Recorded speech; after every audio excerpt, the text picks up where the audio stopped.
love to hear a little bit more about this piece on how do you, and from you, Drew, as well, how do you translate in like what is this for us, those of us that don't have, sort of background in lucid dreaming, or really like a community of practice or families that we can call and talk to about these things. What are the types of skills or techniques that, how will participants in this course kind of have the ability to engage with you on these topics, for those of us who this may be very new territory to, and somewhat intimidating. Um, is it all right if I start? Okay. So, uh, I think one of the the standout points for the way that we're addressing this particular topic is that we were very interested in practical application. Personally, I'm very interested in practical application. I'm a father with three children. My youngest daughter, has a genital heart defect, and has had several open heart surgeries. I'm trying to manage my household. I'm trying to manage my children with COVID the way that it is. I'm also, the primary teacher for my children as well. And at the same time, I'm trying to manage my person, my spiritual wellness, my patience and my frustration.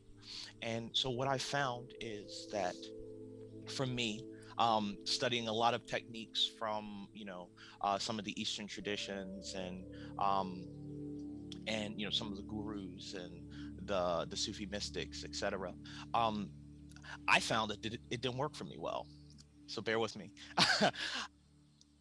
When these methods, the method for getting to a point of being able to receive the world's medicine to get healing, requires you to completely uproot your life, to move to a mountain in the Himalayas for the next 5 months. It's not accessible to people like me, people of low income, that's struggling with the pandemic, and even before that, just living fist to mouth. It's just not accessible.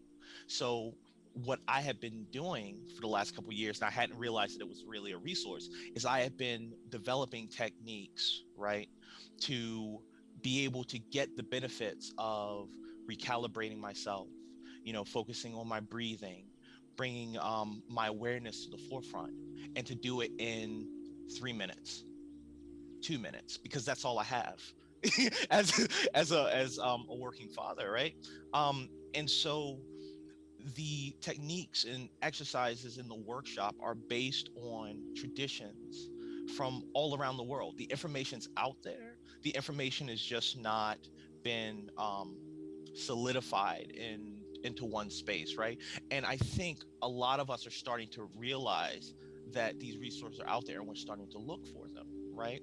Um, the huge difference, however, is that while you're standing on the bus stop, shoulder to shoulder with 12 other people, right, wearing a face mask so that you're breathing in your own carbon dioxide, right, um, you can perform some of the techniques and the exercises that we're going to be getting into, right, in those short spans of time, and still find your peace wherever you go.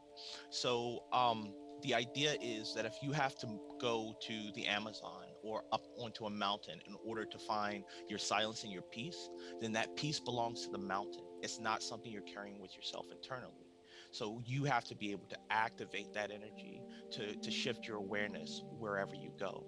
And in our workshop, um, you know we're gonna you'll have access to a lot of the facilitators from Divine by Design, who have a plethora of experiences, right? But it's not just about our experiences.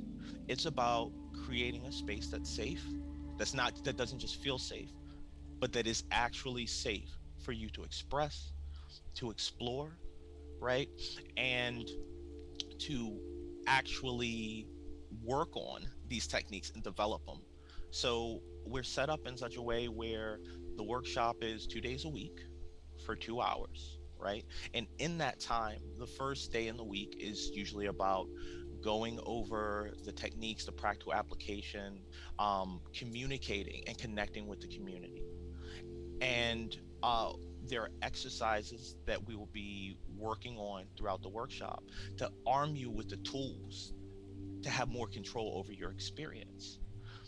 And the next day when we come back, it's all about you. It's all about your experience, what's working for you and what's not working for you. Because we also recognize that as individuals, there are different approaches for everyone involved in their individual journeys.